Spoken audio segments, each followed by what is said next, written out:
How's it going, everyone? So I want to apologize in advance. This is going to be a little bit of a shorter video, and that's because today is my girlfriend's birthday. So happy birthday, Becca. Sometimes it's kind of hard, you know, I'm making a video every single day, making videos, editing, sending emails, doing brand deals, getting cars to review, all that. It kind of takes up my entire life. Now, I love it, but sometimes, you know, you gotta take a step back and relax. With that being said, there are a few things I wanna talk about today. One, Vehicle Virgins merchandise. I freaking love this shirt so much. It's made by Ogio, feels insanely awesome. It's this dry fit material. The biggest thing about Vehicle Virgins merchandise is I didn't wanna price it high and have low quality to make crazy profits. Most of the YouTuber stuff out there is $25 for a t-shirt or $30 for a t-shirt, and it's simple, cotton, just absolute crap.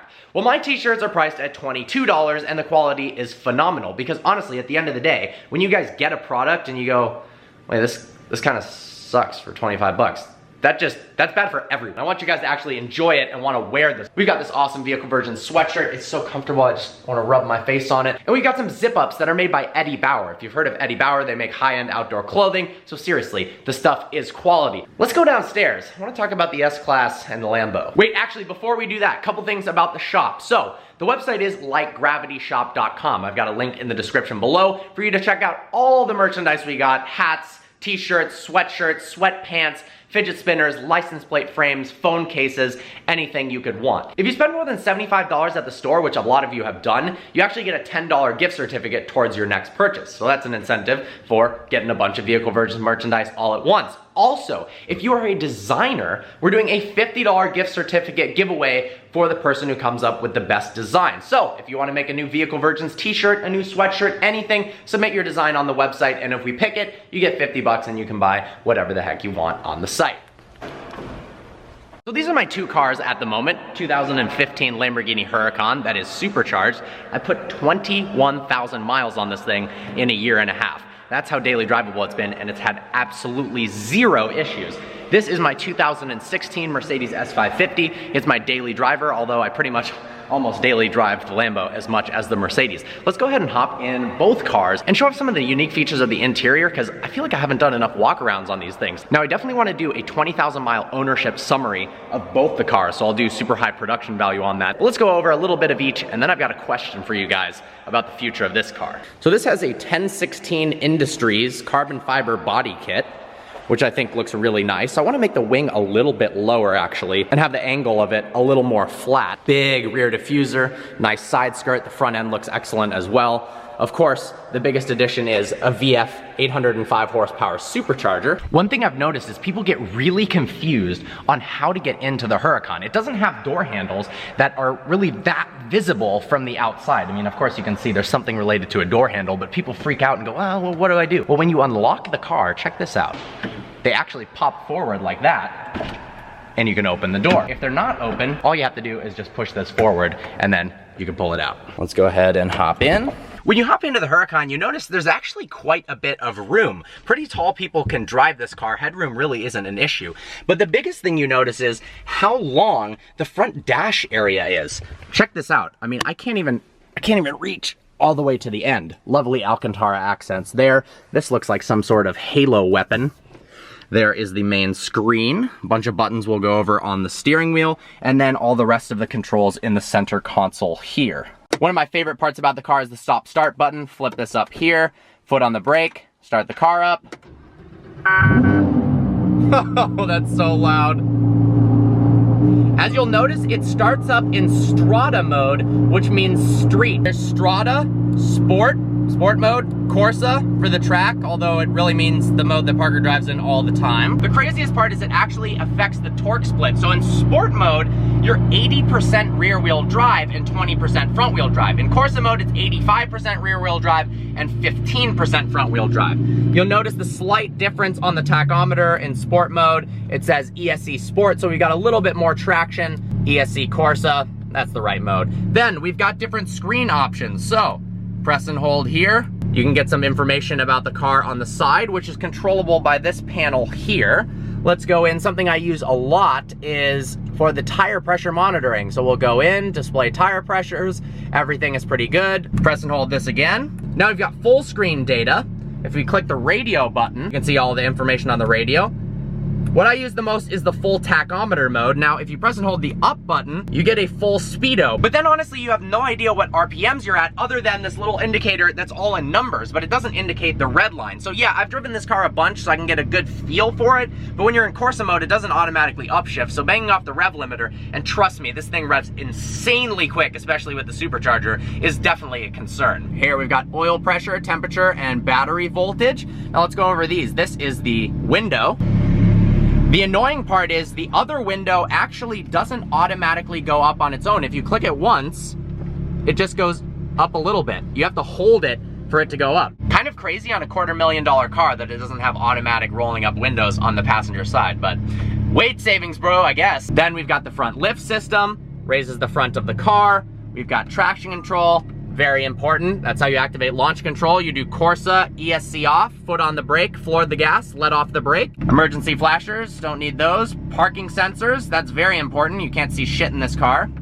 A button that I don't have it. I think this is start-stop for the engine that came on 2016s. Why are people putting automatic stop-start on supercars? I don't know. It improves the overall fuel economy by like 1 mile per gallon. Get 1 mile per gallon better for the VW cars. Don't bring that to frickin' Porsche GT3RSs and Huracans and Aventadors. Doesn't make sense. All of the air conditioning controls here. Heated seats, which is nice. I added this decal here. Now reverse, you pull up, park, press down, manual to shift into manual mode. Although, when you're in Corsa mode, you don't actually have to click the manual button. It only has a manual mode. Sport mode, if you put it into sport, then you have to click manual to do manual shifting. But what I find the best and the quickest, if you own a Huracan, is if you're in Strada, which it starts in, go all the way to Corsa, that automatically puts it into manual, and you scroll up one more, then you're in sport, and it's in manual. These seats, they're very comfortable for about 2.5 hours, and then after that, they're not all that supportive. But overall, in terms of how much they grip you in, and a combination of the supportiveness,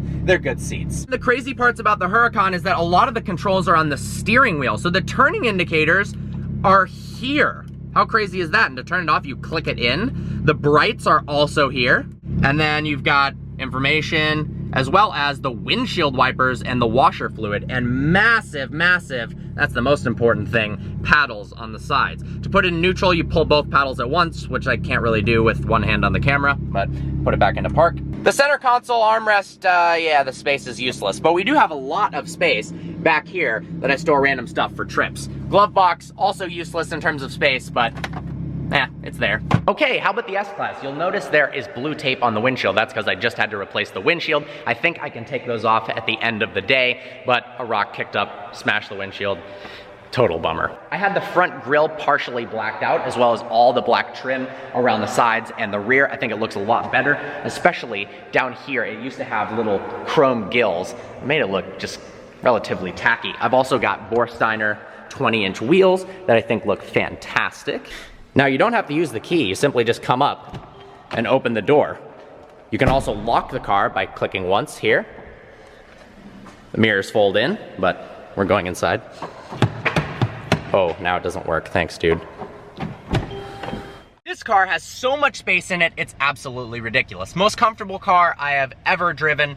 Well, that's not true. I guess a Rolls-Royce Dawn. But other than a Rolls-Royce Dawn that costs 4 times as much as this is the most comfortable car I've ever driven. Certainly the most comfortable car I've ever owned. I've got 20,000 miles on this thing. It's been an absolute blast. Haven't had to do any maintenance whatsoever other than regular service, and I prepaid for the service. It's included in my lease, so don't have to do anything at all. My favorite parts is the massive 12.3-inch fully digital screens, as well as the ambient lighting. You can control most of the S-Class from right here. Let's click the car button. Vehicle settings. Let's go in and change the ambient light color, because that's the most fun to look at. I really like this color. It's called Dawn Red. I can pretend I have a Rolls-Royce Dawn. There's full red. Looks kind of like a damn nightclub. Twilight purple. The blue is also one of my favorites. Lovely.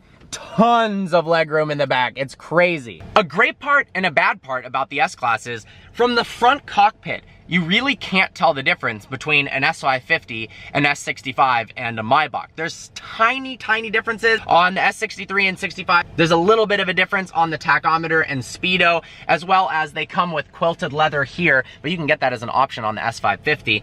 On the Maybach, you've got a logo that says Maybach right here, and then on the AMGs and the Maybach, you have an IWC clock instead of this Mercedes one. But other than that, if you're gonna actually drive the car, there's seriously no reason to get those. In fact, especially with the Maybach, it's so long that you can't park it anywhere. That's a car you need a driver for. Now in the back, yeah, that's where things get a lot better. The Maybach is long wheelbase, you've got significantly more legroom, although you can get reclining seats in the back. I should have done that, although I don't spend that much time in the back, but it would be nice if my friends drive around and want to take this car out for me to relax in the back, and they have the most comfortable pillows in the world and massaging rear seats and everything. The biggest thing I regret about this car is not getting the upgraded sound system. So I have the Burmester sound system, which is what it comes with. Then there's the Burmester high-end audio that comes with an awesome looking speaker up on the roof here. Then it has rotating illuminated tweeters that come out of the A-pillars.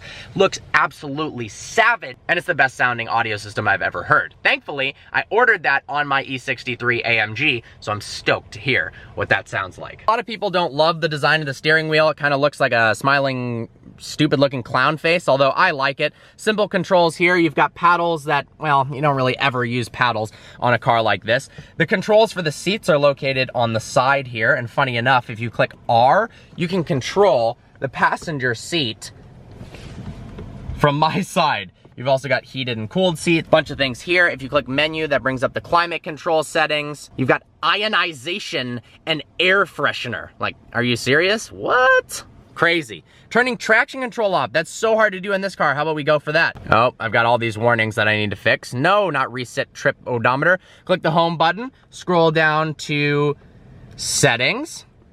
Then we go to drive assist, ESP, and then off. Now we have traction control off. That was hard. Another cool feature I love about this car, when you go around turns, the side bolsters, the opposite ones inflate to hold you in the seat. So let's say I'm going left, the right side bolster inflates so I don't fly all the way to the right. It freaks people out the first time they use it, but it's pretty cool. There's also a voice amplification setting, which freaks people out as well.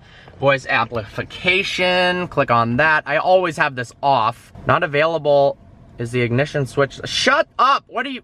Maybe my door is open. It has a speaker system in the front cabin where if I'm facing forward, talking, facing, just paying attention to the road, let's pretend I'm a chauffeur, it actually plays my voice through the speakers in the back so that people behind me can hear. How freaking ridiculous is that? Nice illuminated door sills. The leather seats have held up pretty well, though there's a little wear right here, but not too bad. I've got so much junk in here, gosh darn it. The back of the car used to have chrome trim along there as well as down at the bottom, but I blacked that out. Now here's a feature that absolutely never works on any car. Let's see if it works this time. You walk up to the car, let's say you're holding a box. You should be able to kick your foot underneath the trunk to open it. Hold in the box. Does this work? Hey, it worked. Can I close it that way? Nice. There we go. So, a couple questions. One, I want to wrap the Lamborghini. So I want to take your guys' feedback into consideration. Comment below, and maybe the top comment that's realistic, that doesn't say wrap it like a gay pink zebra, will be chosen for the wrap. But I think I love the Verde Mantis color, but I just want to change it up, spice it up, just to make it a little bit different. Now the second thing is, I want to get a second supercar. So I've been thinking, what do you guys think? I'm not gonna get rid of this. I love this car too much. GT3RS, McLaren 675 LT, McLaren 720S when they become used, so let's say wait a couple months for that, or if I can somehow get my hands on a Ford GT. I think they'd all be absolutely sick. I love this car so much, and I've been looking at other cars, but I don't want to get rid of it, so I'm thinking I've just got to get both. That's probably a horrible financial decision, but you know what? We do it for the love of cars. So, GT3RS, 675 LT, or Ford GT, or use 720S. What do you guys think? It's gonna be nuts. I hope you guys enjoyed this quick video. Like always, please browse the channel and subscribe. Remember, Vehicle Virgins merchandise is for sale, link in the description below. I look forward to seeing you next video.